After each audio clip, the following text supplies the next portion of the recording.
Hi guys! Welcome back to my channel. So I'm sure a lot of you guys waited a long time for this video. This is one of the videos na highly requested ninyong lahat.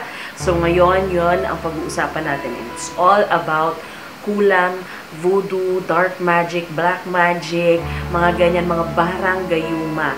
So this video actually is a little bit more of an educational video siguro kasi i-share ko rin sa inyo yung mga natutunan ko about this. I researched a lot about this.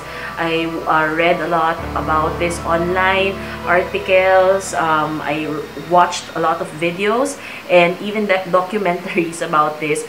Kaya yun yung gusto kong ma-discuss sa inyo ngayon para medyo ma-debunk natin ng konti. Ano ba talaga ang katotohanan sa kulam? Kung totoo ba to? Saan ba to nagsimula? And, well, let's see. Let's get on with the video. But before that, if you haven't subscribed to my channel, alam nyo na yung drill, guys. Please hit the subscribe button down below for more videos like this. And let's get on with the kwento. Okay, so dito sa Pilipinas, tinatawag nating kulam or barang or gayuma. Sa ibang bansa, tinatawag itong voodoo, black magic, or dark magic. So, ano ba talaga yung history behind this? Okay? So, ang voodoo, nagsimula siya sa South Africa. Ang voodoo was actually a religion na ginagawa nila para makapagpagaling ng mga may sakit. Ang voodoo, nagsimula siya as just this ritual na gumagamit ka ng mga halaman, ng mga herbs, ganyan, para makapagpagaling habang nagkakanta sayo sila, ganyan. Yun yung voodoo. Doon sila nagsimula. Kasi sa atin ngayon, alam natin na ang kulam is inflicting harm on someone else. You perform a ritual to protect yourself. Gusto mo manggayuma ka, kunwari may type kang somebody na gusto mo magkagusto din sa'yo. Yun yung understanding natin of it. Pero, history would say na ang voodoo was a religion. Ganon kasimple. And hindi siya pinagkakakitaan noong panahon, kagaya ng nangyayari sa atin ngayon. Yung South Africans noong panahon, noong time na yon, sila yung mga kinapture para ma-enslave. So, gagawin silang mga slaves ng mga tiga-America, tiga-Europe. So, nung na-capture sila, dinala sila sa France. And may law noon, since France was a Catholic country, sabi nila na kailangan for every slave na mamamasukan, kailangan within 7 days, pagtapak nila sa France, they have to be baptized as Catholics. So, yung mga tao na to na nagpa-practice ng voodoo, they of course felt bad na they wanted to still practice yung religion na natutunan nila dun sa kanilang homeland, sa hometown nila, kung saan talaga sila nanggaling. And noon, pag nahuli ka nila na you're practicing other religions, they would actually kill you. The punishment might actually even be death, ganun kagrabe. So, they were scared. And at the same time, nung time na yun, syempre slaves sila, nakakaawa. So, ang ginagawa nila was, they would actually pray Catholic prayers, they would practice the Catholic ways, pero they would insert a little bit of voodoo pa din, para lang hindi sila ma-discover, kumbaga.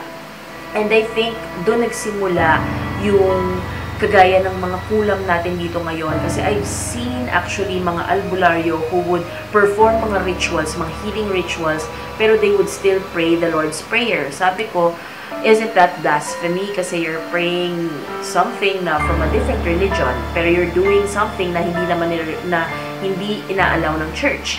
So sabi nila na no, kasi nga, sabi nila, I'm still a believer of God. Sabi ng isang albularyo na nakausap ko. Sabi niya, I still believe in God.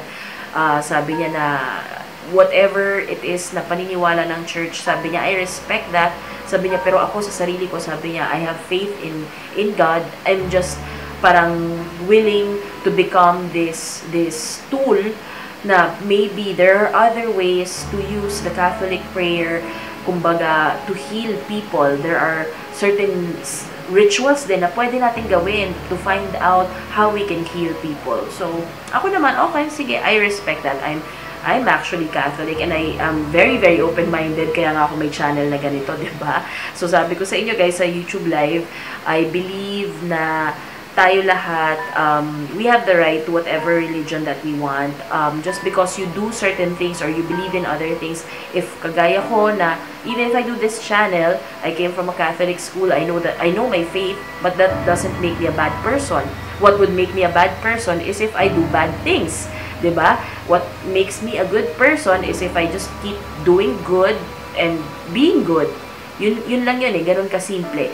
So, anyway, yun yung nagulat ako doon sa albularyo kasi sabi ko, okay, ganun pala yun, pwede pala yun. And I sort of remembered it nung na-research ko to, na ganun pala yun nangyari doon sa mga nagpa-practice ng voodoo. And until this day, mayroon pa rin mga nagpa-practice ng voodoo in Africa, in Haiti, and in Louisiana. So, sa New Orleans, which is one of the places I actually wanted to go. Kasi doon laganap yung mga voodoo rituals. And there are actually voodoo shops na nandun pa rin until today that they actually sell and they educate you about voodooism, kumbaga. And there are some voodoo priests until today. So, merong isang kwento about this queen. So, yun yung tinatawag ng the voodoo queen or the blood queen, ganyan. She has the name of Marie Laveau. So, isa siya sa mga naging parang highest priestess when it comes to the religion of voodoo. And she actually died. Her body, her remains actually is in New Orleans. So, meron dun isang kasabihan na if nandun ka daw sa kung saan siya nilibing, yung tombstone niya, magsulat ka daw ng X, tumalikod ka, umikot ka 3 times, tapos pagtalikod mo, sigaw mo kung anong wish mo, tapos i-grant daw niya. Maraming gumagawa nun. So, simula ngayon, nilock na nila yon, bawal nang pumasok yun, parang hindi na siya open to the public yung cementeryong yon, but it's still there. And that's very, very interesting. Ngayon, meron nakatirang isang babae doon, ang pangalan niya si Bloody Mary, yun yung tinatawag sa kanya. And siya ngayon yung parang isa sa mga highest priestess when it comes to Haitian voodoo. So, siya yung nagpa-perform ng mga talks with the spirit world. So, yun naman yung ano niya, yung kumbaga yung gift daw niya na she has the ability to open the portal to the spirit world and to talk to spirits. And she's very, very respectful to the spirits kasi meron talaga siyang mga ritual and this is part of her day-to-day life. So, there are still some people who believe in that. Yung dito sa Philippines, na nasasad lang ako guys kasi sabi ko bakit yung dito kailangan natin pagkakitaan pa. And usually, those are the people who don't even have that ability. They're not even a part of the bloodline of these parang priests or mga priestesses that have been bestowed abilities to actually heal and do good with their parang powers, kumbaga. Kasi there is a bloodline. So, yun yung belief nila. The healing process, yung paggagayuma, it can actually be performed by people who came from that certain bloodlines. So, marami rin yun before. And if you are one of the parang naging ancestor mo sila, then you have that ability. And usually pa nga, may nakausap ako, yung usual case pa nga daw is hindi natin alam yon if we are part of that. If baka ako nga yun, yung may ability na to heal, ganyan. Hindi ko alam. Kasi nga, medyo nawala na siya through the years dahil sa pressure ng pagiging part of the Catholic Church. Bawal ka mag-practice ng other religion. Bawal ka gumawa ng kahit ano. And anything that's other than Catholic, they perceive it as something bad. Yun lang yung sad thing about it. Kaya siguro nawala na siya parang through the years, nawala na siya. So, I don't mean any disrespect to the Catholic Church or anything. I'm simply basing it based on the research that I did online. So, anyway, going back, gaano ba katotoo ang kulam? So, I honestly don't believe all of it. So, some of it, yes. Some of it that actually came from people that I know Pero these are stories that are very different from the ones na sobrang sell out na kilala na ito kinulam ganito sa probinsya, ganyan. Kasi kung tutuusin nyo guys, ang mga taong naniniwala sa albularyo, sa kulam, they are people who suffer from sickness na hindi nila mapagamot kasi either wala silang pera, they cannot afford medical attention, and yun nga, yung parang out of desperation, sige, mag-albularyo. Ganyan. So, ang sad lang kasi, if you think about it, yung mga tao na may pera that can afford medical attention, they know what's going on with their bodies, yung anatomy nila. Okay? So, alam nila kung ano yung nangyayari, and it's because they can afford medical care. The usual people who believe in this, na parang kinulam siya, kinulam si ganito, are people who cannot afford proper medical attention sa ospital. They can't afford the mga tests. Kasi nga, wala silang pera. So, dun silang maniniwala na, kinulam to, kinulam. So, yun lang yung sad thing about it. And dun na nag-lead yung mindset ng mga ibang mga tao. Kasi nga, yun yung nakaugalian nila na parang pagka masamang pakiramdam, pupunta sa albularyo, ganyan. Ang sad lang. Some of them, I believe, kasi I've met actually people who have these abilities. And they are the ones pa nga na hindi sila naniningil. They don't even broadcast their abilities. Minsan magugulat ka na lang na parang, ay, anong ginagawa mo dyan? May ginagawang kung ano na siya, pero wala siyang rituals, wala siyang kailangan na kahit anong gamit or anything. Yung isang na-meet ko pa nga, para siyang human CT scan. She has that ability to actually just look at you, tapos alam na niya kung ano yung problema sa katawan mo, kung anong part yung may sakit. Yung isa naman doon, may ability siya na to heal. Ang weird, ang galing, to heal, pero may limit din. Nananaginip na naman yung aso ko, guys. Kumakahol siya habang nananaginip. Tulog siya, pero kumakahol-kahol siya. Anyway, so may ability siya to heal. So, nagulat ako kasi na-demo niya yun sa akin. Sabi niya, ganito yun, Monica. Sabi niya, taas ko yung kamay ko. Sabi niya, naka-aircon yun. Naka-aircon kami sa kotse. Malakas yung ulan. Nakaganon lang siya ng kamay niya. Wala siyang hawak na iba. Gumanon lang siya. Tapos nung hinawakan niya ako, sobrang init ng kamay niya. Sobrang warm. Tapos sabi niya, yan yung healing energy. Sabi niya na nabibigay ko sa mga pasyente ko. Kasi she is actually a nurse. And sabi niya, yun nga yung mas pinagkakakitaan niya. Sabi niya, pinagkakakitaan ko yung pagiging nurse. Pero it's because pinanganak siya with the urge na parang to help people. To take care of the sick. Sabi niya, I didn't see this as a career na, kasi mag-nursing ka kasi maraming pera dyan. Hindi ganon. Sabi niya, in my heart, sabi niya, naramdaman ko na I have to take this career if I want to be able to help people. So, she practices medicine, pero at the same time, she has that ability and natutunan niya yun along the way. And, sabi ko, paano mo nalaman na may ganyan kang ability? Tapos sinabi niya, it's because spirits talk to me. Sabi niya ganon. So, be open-minded guys, okay? So, ako naman parang, okay. So, sabi ko, so sila yung nagsabi. Sabi niya, well, there were guides. Sabi niya, there were guides na had to teach her. Kaya, she has that ability. Sabi niya, pero I'm not a miracle maker na parang porket yung isang tao na, ito pagalingin mo, napagaling niya yung isa, yung susunod mapapagaling niya. Sabi niya, I can only do so much. Sabi niya, that's the reality of it. Yung, kunwari, tao na meron lang may sakit sa ganito, hahawakan lang niya yun, nawawala. Meron din na, kunwari, isa na babae na hindi siya mabuntis. So, yung mga ganong mga small things, medyo nagagawa niya. Pero like yung mga terminally ill, mga mamamatay na talaga, may mga cancer, ganyan, hindi na niya kayang pagalingin. Pero sometimes, once na nandun siya, she would help take away a little bit of the pain with her ability, which is very, very nice. And these are the people that I actually believe in. I'm really not sure kung gaano katotoo yung sa stories ng iba. Pero meron ngang story noon na parang, ito naman yung about sa gayuma. So, sa gayuma na parang you can make someone fall in love with you.